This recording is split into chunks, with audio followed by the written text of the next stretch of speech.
प्राकृतिक सौंदर्य और जन कवि के महानायक बाबा नागार्जुन के जन्म दिवस पर उनकी प्रसिद्ध रचना बादल को घिरते देखा है शब्द सुमन के रूप में उनको अर्पित है।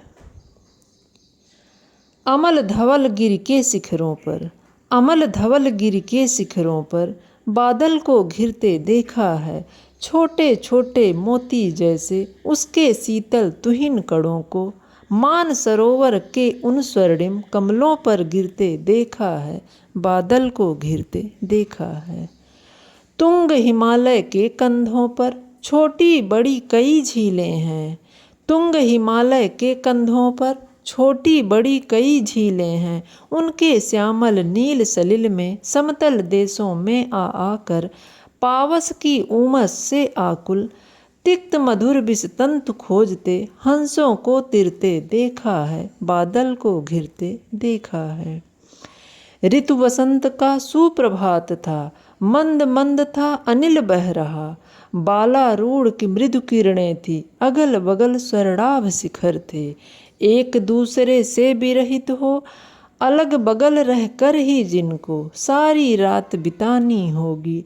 निशा काल से चिर अभिशापित बेबस उस चकवा चकई का बंद हुआ क्रंदन फिर उसमें उस महान सरोवर के तीरे शैवालों की हरी दरी पर प्रणय कलह छिड़ते देखा है।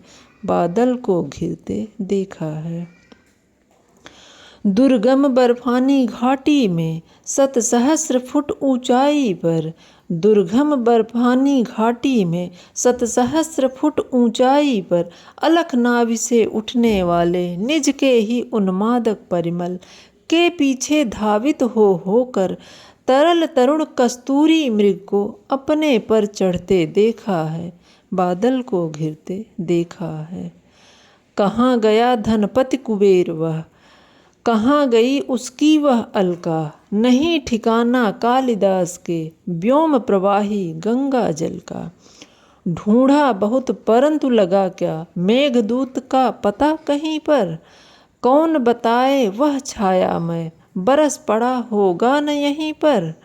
जाने दो वह कभी कल्पित था, मैंने तो भीषण जाड़ों में नभचुंबी कैलाश शीर्ष पर महामेघ को झंझा नील से गरज गरज भिड़ते देखा है। बादल को घिरते देखा है। सत सत निर्झर निर्झरड़ी कल मुखरित देव दारु कानन में शोणित धवल भोजपत्रों से छाई हुई कुटी के भीतर रंग बिरंगे और सुगंधित फूलों से कुंतल को साजे इंद्रनील की माला डाले शंख सरीखे सुघड़ गलों में कानों में कुवलय लटकाए सतदल लाल कमल वेड़ी में रजत रचित मणि खचित कलामय पान पात्र दाक्षास्रव पूरित रखे सामने अपने अपने। लोहित चंदन की त्रिपदी पर नरम निदाग बाल कस्तूरी मृग छालों पर पलथी मारे मदिरा रूढ़ आँखों वाले उन उन्मद किन्नर किन्नरियों की मृदुल मनोरम अंगुलियों को बंसी पर फिरते देखा है। बादल को घिरते देखा है। बादल को घिरते देखा है। धन्यवाद।